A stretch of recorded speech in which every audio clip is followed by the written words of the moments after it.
everybody for being here. I really appreciate you coming to our first AgTech event in Nevada County. Of course, I want to thank the presenters and panelists for being here, taking time out of their busy schedules. I just want to do a quick introduction to NC Tech Connection. NC Tech Connection is an initiative of the Economic Resource Council and supported by Northern Rural Employment and Training Council, and we start a consortium, and we started this initiative a year and a half ago. And our purpose is to showcase, support, and uplift the tech community in this region. And we're very conscious that technology today threads through every industry by providing services, support, and solutions. So this year, we're focusing more on cross-sector partnerships and working with different industries. So our attempt with the AgTech is to start with agriculture. We hope to continue this conversation throughout the year and also have another event next year which will be more tailored to the needs and wants of this area. So we do have evaluation forms here. It's outside the Tahoe conference room, and I would really appreciate if everybody fills out those forms before they leave today. You also have a chance, if you fill out the form, to win an Amazon Echo Dot. So there's a little incentive there for you to do that. Again, talking a little bit about NC Tech Connection, it's an initiative, it's a movement. So it's run by, organized by a lot of volunteers, business partners, and professionals in the area. And I really, if you go to our page and read about us, you'll see the businesses that are involved and the individuals that are involved to make all our initiatives happen. And I have to, as an example, I work with Autometrics, and they gave me the day off today to be able to do this for you. So we appreciate the involvement of everybody. I do have to thank our sponsors. We have NID, which is Nevada Irrigation District. Briar Patch provided a lot of our food here today. I have to thank Royce AgTech Innovation Network. They're pros at doing this. They do this all over the country, and they've helped guide us and also bring us 3 of our 4 speakers today. I'm Willa. I'm a partner at the Royce Law. My specialty is corporate finance. I'm also a member of the Band of Angels. The Band of Angels is a group of angel investors in the Bay Area. There are about 150 of us. We're the oldest angel group in the United States. And as of 2016, we've had a special interest group funding only AgTech startups. So I'm going to talk about some of the same stuff but different content as our keynote speaker. A brief history, the demand, technology, funding, and some potential legal issues that comes about. So the eras. AgTech, some say, started about 20 years ago with the invention of GPS and yield maps. And in the 1940s, the average farmer are feeding about 19 people. And now they're feeding an average about 160 people. And that is allowed by green evolution and information age and other technology. So food security. Food security. Is this better? Or that's for the a huge problem in food security. So it is said that in the next about 40 years, we have to produce the same amount of food as we produced in the last 8,000 years. So 2050 seems like the number in most research used to predict AgTech development. A lot of people use the year 2050. And by then, we expect to have 9 billion people and feed them, and they're changing diets. And their changing diets come from a growing class of middle class in China, in India, people wanting to eat food with less GMOs. People with the growing, with more money want to eat more meat, fruits, and vegetables as opposed to corn, wheat, and rice. Shortage of farm labor that was touched upon in the last presentation. Just some numbers for perspective. Now in the 1920s, we have 28 million less farmers than we had in the 1920s, and in the United States. In the United States, we have more than 200 million people than in the 1920s, partly because a lot of farm families have children who didn't end up going into farming. There's more opportunities, and it didn't get passed on to the children who are not interested in farming. There are some farms being sold as we speak in the valley because the farmers are retiring, they're getting old, and there's nobody to take it over. So who do they sell it to? There's some brokers like Berkshire Hathaway, they have some listings. They want to sell it to other farmers, and there's no other farmers that are in the market buying that large scale of farms. But there are people wanting to buy farms, but those people are not farmers. So there's that problem. And partly the shortage is due to the regulatory effects as well, with the rise in minimum wage, immigration, overtime regulations. And that's some charts to give you an idea. So markets.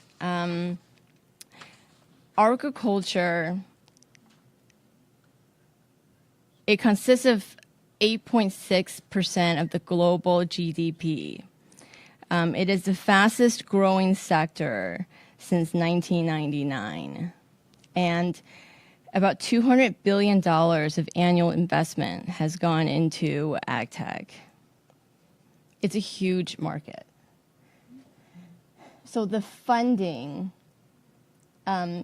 you can read this. I'm going to give you some perspective. Back in 2012, the investors, VC world, the angels, they weren't even thinking about AgTech. Nobody were talking about it. It was on nobody's mind in terms of investors. In 2013, some people are thinking about it. Some people are mentioning the word AgTech, and people are like, oh, what's that? And then in 2014, some people started to make investments into AgTech. Very little money. And then in 2015, 2016 is when the investors are coming out to look for AgTech type of deals. As I mentioned, the Band of Angels started a special interest group in AgTech looking only on AgTech deals. And it was invested pretty heavily. And then in 2017, the investors who invested in 2015 and 16 are kind of like, well, there's not too much going on the companies that they invested in. So the investments actually slowed a little bit in 2017, but it's expected to hit really large numbers in 2018, partly because of certain exits like Blue River and Plenty, who got like $250 million. But the market is still really premature for investors because there hasn't been that many exits, and part of the challenges for investors is due diligence on these deals, because as of last year, there are hundreds and thousands, if not millions, of AgTech companies. I don't know where they came from, because in 2012, there's, hardly any that we've heard of. And now you go online, you search for a list of AgTech companies. I mean, there are thousands of pages of, fine print listed AgTech companies. And they're all looking for money. Most of the VCs and analysts are not farmers. They're not totally sure how to vest these deals. So that's one of their big challenges. These are some of the investment sources. Basically, everybody is trying to invest in AgTech. Corporations are expected to invest a lot more this year. So new innovation, I'm going to try to talk about different content than our keynote speaker. Here are some of the new innovations, and also AI, satellite, robotics, variable rate mechanics, and then precision agriculture. So that's like the word. A good definition of that I've heard is whole farm management with optimizing returns, increase yields and revenue with less resources, and decrease environmental footprint, sustainable farming. Basically, you get more from less resources.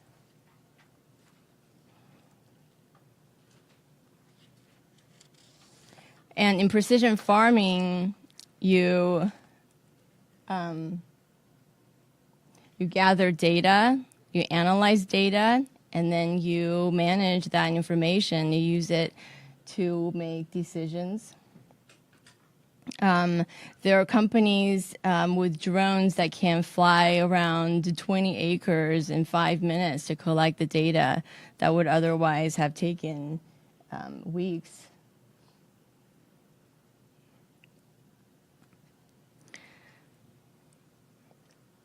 An example of these data collection and analytics is predictive farming, helping with predictive farming with predictive weathering. A couple of those companies have gotten pretty significant funding in that area. No exits yet, but it's expected that there will be some mergers and acquisitions in that area. So social media, one of the companies that was mentioned in the last presentation is Crop Monster, so that would be food waste, and also companies that are using social media to buy and sell certain crops. There's a company called NGB Markets that we had invested in, which gives restaurants and supermarkets real-time pricing from farms. And also, there are companies that have come about to provide service providers for farmers. So if they needed somebody to fix their machine, or so it's like a Craigslist for AgTech. So mobile only allows farmers to manage their farm completely away from their farm. They can report a pest, or if a cattle is sick, they can deal with it. They don't have to be on their farm to deal with it. Here are some other trending technologies. There are a lot. Some examples. This one is interesting. Granular, it's a mobile app, and let workers schedule and task, and so no people aren't standing around or waiting for directions, and given the regulatory changes in labor. Heavy Connect is another farm management software. They help with timekeeping, scouting, and tracking. SmartVision, this is a very interesting company. They sort things. They sort things like fruits. very, very fast, like 300 berries per second, like super fast. The video, unfortunately, doesn't work, but you can look it up on YouTube. The way they do it is just, it's incredible. And they are in the market, they are working. This is one of those companies that is in the works. It's not totally done. It's the picking a strawberry and not squishing it, trying to mimic your hands. And they've been in the works for quite a while now. And if you take a look at their video online, it's incredible what they have done and what they're trying to do. But they're not quite there yet. That's the name of the company? Yeah, soft robot. Because that blue thing around the cherry is soft and or tomato is soft and flexible. And Can you go back on, I'm sorry, just on that one slide, thank you. Thank you. mm-hmm. And here's Blue River. Blue River is like the company that people talk about when it comes to exits and AgTech because there hasn't been that many. But it's like when investors are looking for the next Google, now they're looking for the next Blue River. And it's to make every plant count. So with all of these technology and data, comes with some problems and some legal problems perhaps that people should just be aware of. Data ownership, who owns it, with all the data that is collected. Does the software company own it? Do you own it? Can they let somebody else see it? Can somebody else see it? Can you sell it? Can they sell it? Most of the time, these software companies would like to keep your data as well, so that they can do their own analytics, not for your farm, but for general information, so that they can sell that information to other companies. And you know, if you don't want them to have your data to sell to other people, just make sure to read the contracts. And speaking of contracts, so they're tricky because some of these online stuff, you know, they give you this thing and they have you agree to it before you can use it. And so people think, you know, just get on with it. I just want to use the software. You know, they just agree to it. And we have this client who is a vendor at the SFO at San Francisco Airport with huge volumes. I mean, in a day, their receipts are about $20,000, $30,000, and they signed one of these shrink wrap contracts just online with their POS system. And in a year, there were these random days where the POS system just didn't batch the receipts; it didn't get sent, and it created a couple $1 million of money that this company never collected. And by the time they found out, this POS system said, "Oh my gosh, so sorry. We're going to go back and enter in everybody's credit card information, and we're going to send it in again." But the problem is, you know, a third of the people's credit cards already expired. And then the other people, you get something on your credit card saying that you were SFO in December when you haven't been there since April, and people were reporting these as fraudulent charges, and they got fined. So long story short, they wanted to sue these guys. Now they go to an attorney, and the attorney says, "Well, let me look at their contract." And you look at the contract, and there's a limitation of liability of like $100, plus a bunch of other, you know, things in there that they couldn't find an attorney to take their case. So take a look at those contracts. They're normally pretty well drafted by the software companies. So with smart farming comes cyber attacks. So some people may or may not care. The U.S. cares. And then with that, there are security standards, some frameworks, approaches, and plans. And so we inform our clients of some best practices, such as monitoring employee logins, use two-factor authentication, monitor traffic, close unused ports. These are things that farmers aren't really used to doing. Perhaps if there are farmers in here that have purchased software or have these potential problems to maybe outsource, possibly. A reporting notice is highly recommended. These are some current AgTech data standards.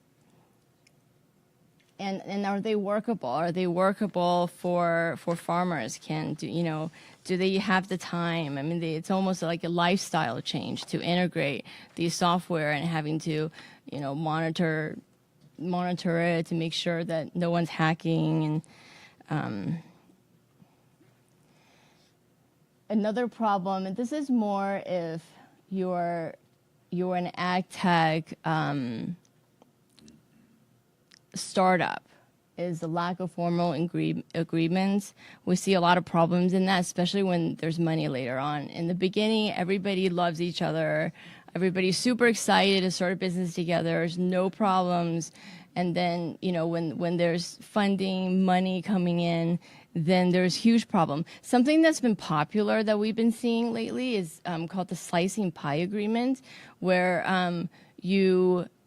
you start out, let's say we start out 60-40 for whatever reason, and monthly or annually we'll log in our contributions. And based on our contributions, our stake in the company changes. So that's been pretty popular in the Bay Area. A lot of people are wanting that type of agreement for founders. So drones, huge deal. A lot of drone companies, a lot of complaints about them, regulations are coming about.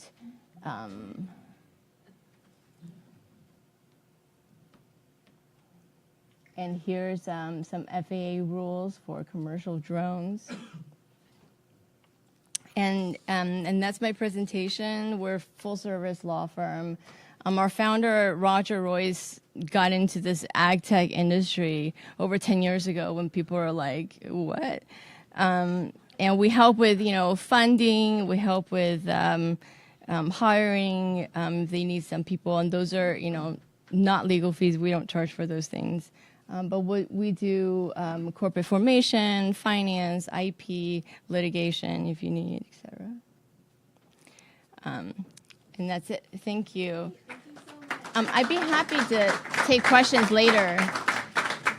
I'd be happy to take questions later after the panel. Yeah. Do you have time now?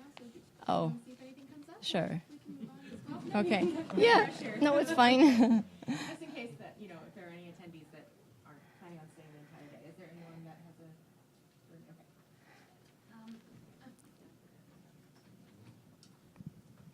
Thank you for the presentation, very informative. I bet you don't have it, but if you could help me find out women, technology, and ag, is there a data for that? I'm sure there's data for that. Yeah. Can you I'll help take me a find look. that out? Thank you. Yeah.